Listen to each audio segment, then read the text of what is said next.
Halo para penduduk bumi yang baik budiman, yang cantik, tampan, dan rupawan. Apa kabar kalian semua? Semoga yang sehat selalu sehat, yang sedang sakit lekas cepat sembuh, yang dompetnya sedang kosong semoga segera terisi. Amin. Kembali lagi kita akan melanjutkan cerita dari sequel kedua film Jeepers Creepers yang dirilis pada tahun 2003. Jadi, tidak usah berlama-lama lagi, mari kita mulai film Jeepers Creepers bagian kedua.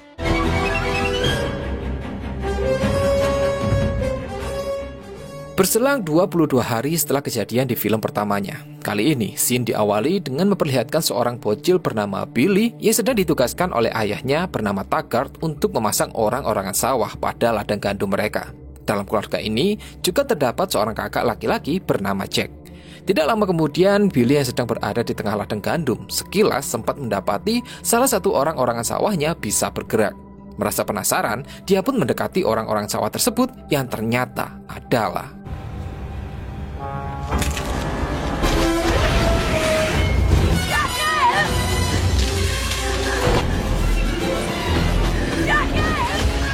teriakan Billy juga didengar oleh ayahnya dan juga sang kakak yang lantas berlari ke arah suara Billy berasal dan segera mendapati bahwa Billy sedang diseret oleh sosok misterius yang kemudian terbang ke langit tinggi dengan membawa serta tubuh Billy.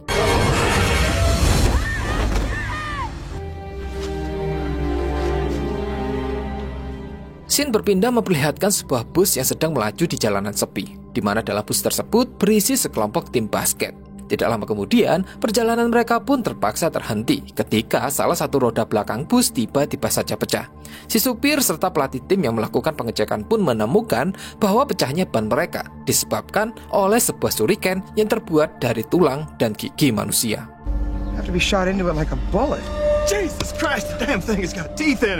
Di dalam bus sendiri, para murid menerima sebuah berita melalui radio mengenai adanya kebakaran gereja tua 4 hari yang lalu, di mana dalam gereja tersebut juga ditemukan ratusan mayat yang mengerikan. Dan sudah pasti, gereja yang dimaksud adalah gereja yang ada di film pertamanya. Akan tetapi, para remaja itu menganggap bahwa berita tersebut hanyalah karangan jurnalis saja. Sedangkan si sopir bus serta pelatih juga tidak terlalu menganggap serius mengenai shuriken yang mereka temukan. Adegan kemudian kembali ke ladang gandum, di mana Jack yang sedang menyisir lokasi penculikan Billy menemukan sebuah benda mirip seperti kunai yang lantas dia tunjukkan kepada sang ayah.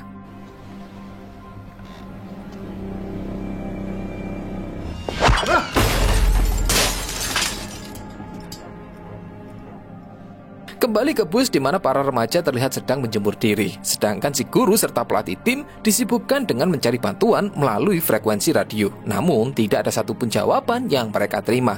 Bahkan menggunakan telepon genggam sekalipun, mereka juga tidak mendapatkan sinyal. Dan karena hari mulai menjelang sore, mereka pun memutuskan untuk kembali melanjutkan perjalanan dengan menggunakan 5 roda yang tersisa. Hingga di malam harinya, seorang siswi bernama Mincy yang sedang tertidur tiba-tiba bermimpi bertemu dengan seorang pria berbaju robek dengan tato bunga di perutnya yang memberinya isyarat untuk kembali. Buat kalian yang sudah menonton film pertamanya pasti sudah tahu bahwa pria itu adalah Derry yang menjadi salah satu korban creeper di sequel sebelumnya. Tidak hanya itu, bahkan Mincy juga bertemu dengan seorang bocil berlumuran darah yang juga memberinya isyarat untuk segera kembali. Dan bocil itu tidak lain dan tidak bukan adalah Billy. Ditambah lagi dengan kemunculan sosok misterius yang melemparkan shuriken ke arah bisnya. Dan di waktu yang sama, Mincy pun terbangun bersama dengan kembali pecahnya ban belakang bus yang dia tumpangi.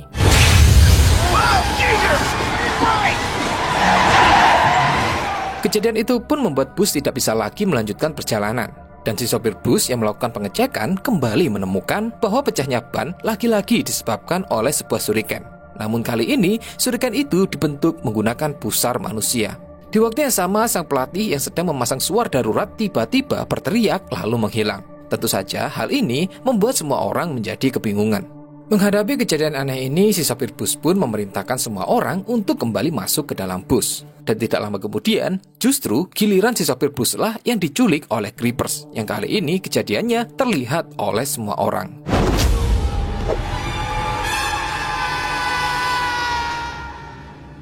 Dan selanjutnya, creepers menculik asisten pelatih tepat ketika dia berada di depan pintu bus. Melihat hal ini, beberapa murid pun mencoba untuk membantu. Namun sayangnya, usaha mereka sia-sia.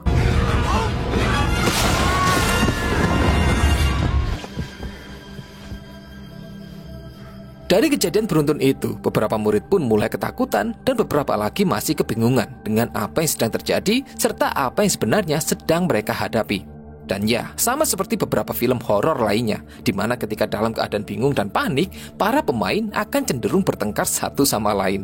Hingga beberapa saat kemudian, barulah mereka menyadari bahwa Creeper sedang mengawasi mereka dari balik jendela.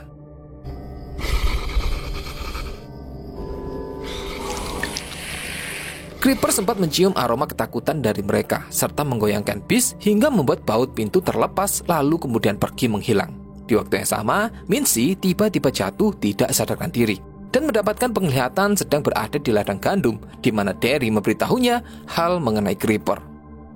Every 23rd spring for 23 days it gets to eat. Eat what? Eat us. Saat terbangun, Mincy lantas menceritakan semua penglihatannya serta informasi yang dia dapat kepada teman-temannya. Menyadari sesuatu yang buruk sedang mengintai, salah satu di antara mereka pun kembali mencoba menggunakan radio untuk segera mencari bantuan.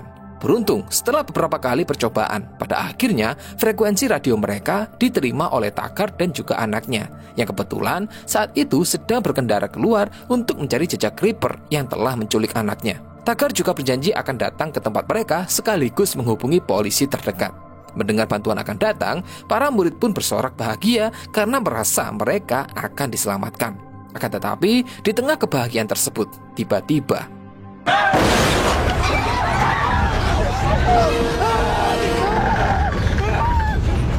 beruntung kejadian itu bisa terelakkan setelah mereka berhasil menusuk Creeper menggunakan sebatang besi tepat di bagian kepalanya.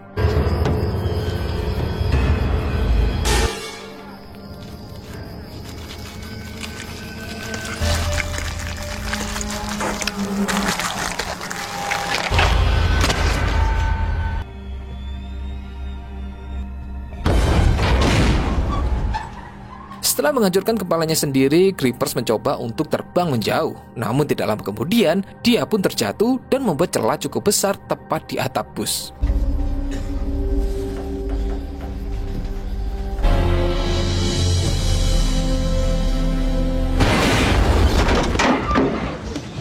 Hingga ketika mereka akan berniat untuk keluar dari bus, salah satu murid bernama Dante yang sedang menyangga sayap Creeper tiba-tiba terbungkus sayap tersebut dan kemudian menariknya. Beberapa teman pun bergegas untuk membantu dan berhasil menyelamatkan tubuh Dante, namun tidak dengan kepalanya.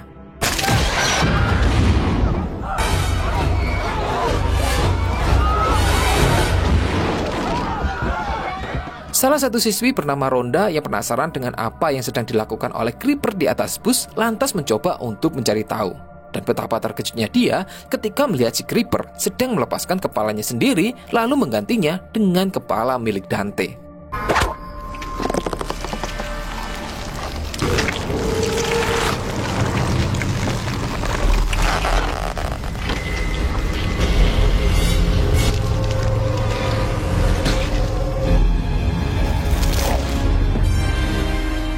Creeper yang kini telah pulih kemudian terbang ke langit tinggi lalu menghilang. Dalam kesempatan ini, para murid pun bergegas untuk keluar dari bus. Dan hanya ada 3 murid yang lebih memilih untuk tetap tinggal di dalam bus dan menunggu bantuan datang. Akan tetapi, baru beberapa langkah meninggalkan bus, mereka baru menyadari bahwa sosok Creeper masih berada di sekitar dan sedang mengawasi mereka.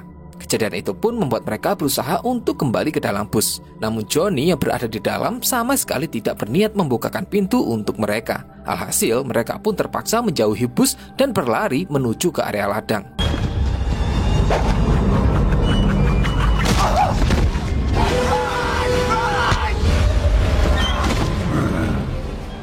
Dalam pelarian ini, Scott sempat terjebak pada batang pohon akibat pisau yang dilemparkan oleh Creeper.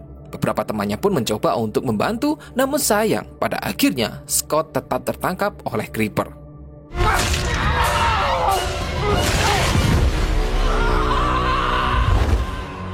Tidak lama kemudian, Mincy yang terus berlari hingga ke sisi lain jalan, akhirnya bertemu dengan Taggart dan juga anaknya. Dan dengan bantuan dari Mincy, mereka akhirnya sampai ke tempat bus berada, di mana saat itu juga terlihat sosok Creeper yang sedang berada di atas bus.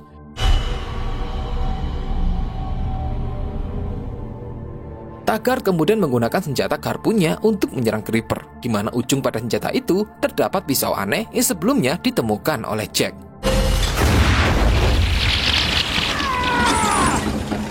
Serangan itu tepat mengenai dada Creeper. Namun karena kekuatan Creeper begitu besar, mobil yang mereka tumpangi pun sempat terseret dan beberapa kali hampir melayang. Sebelum akhirnya Creeper berhasil melepaskan senjata itu lalu melemparkannya kembali ke mobil mereka.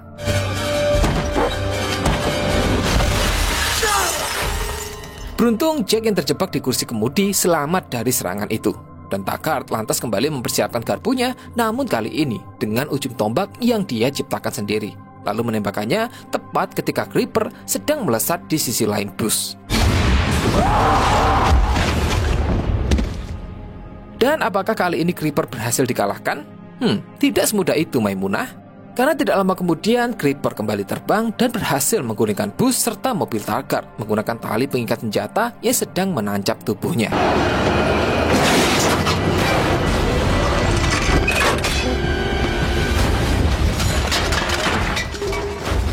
Sementara itu, 3 murid tersisa yang sebelumnya melarikan diri ke area ladang berhasil menemukan sebuah mobil lengkap dengan kunci di dalamnya. Mereka pun bergegas mengendarai mobil itu tepat ketika Creeper mulai mendatangi mereka. Dalam pengejaran ini, Davis yang ada di bak mobil sempat menembakkan pistol suar ke arah Creeper. Namun sayangnya, hal itu tidak berefek apapun.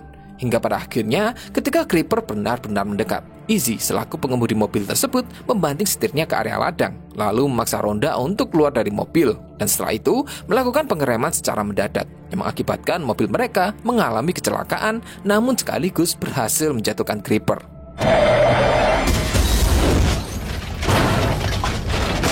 Dari kejadian itu, Davis pun selamat, namun dengan luka pada kaki yang kemudian membuatnya hanya bisa merangkak mendekati mobil yang tiba-tiba saja meledak. Di waktu yang sama, dia menyadari bahwa sosok Creeper berada tidak jauh di depannya. Namun kali ini, Creeper telah kehilangan beberapa anggota tubuh termasuk juga sayapnya, dan hanya menyisakan satu kaki dan juga satu tangan. Akan tetapi hal itu tidak membuat Creeper menjadi lemah. Karena saat Creeper mencium aroma ketakutan dari Davis, makhluk itu pun mulai melompat-lompat dengan sisa anggota tubuhnya menuju ke arah Davis. Hingga ketika Creeper berhasil menangkap Davis dan bersiap untuk memakannya. Di saat itulah rombongan Taggart datang dan langsung menembakkan garpunya tepat di kepala Creeper, yang lantas membuat makhluk itu tidak berdaya. Taggart kemudian mendekat dan memastikan kematian Creeper dengan beberapa kali menusukkan garpun secara membabi buta ke arah tubuh Creeper.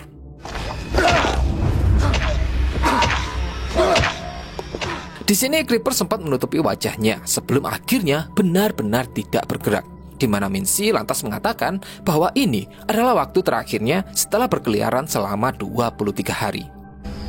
Looks dead to me. Adegan time skip ke 23 tahun kemudian, 3 orang anak muda mendatangi rumah Taggart untuk menyaksikan adanya sosok makhluk kuno mengerikan yang kabarnya berhasil dibunuh oleh keluarga Taggart. Dengan disambut oleh Jack dewasa, mereka pun dikenakan biaya masuk sebesar $5 untuk setiap orangnya. Dan di dalam lumbung ini, mereka pun menyaksikan sosok makhluk kuno yang telah mengering sedang diikat di atas sebuah pintu.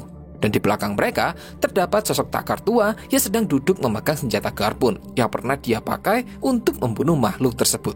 Sembari mengatakan bahwa dia sedang bersiap untuk menghadapi makhluk kuno itu yang diduga akan kembali bangkit dalam waktu paling lama 3 hari ke depan. Dan film pun berakhir. Give or take a day or two.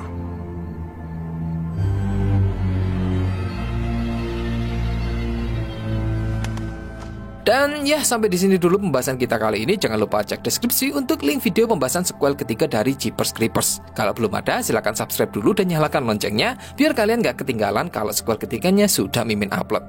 Silahkan like video ini kalau suka, silahkan dislike aja kalau gak suka. Sampai jumpa di video berikutnya dan bye-bye. Stay safe.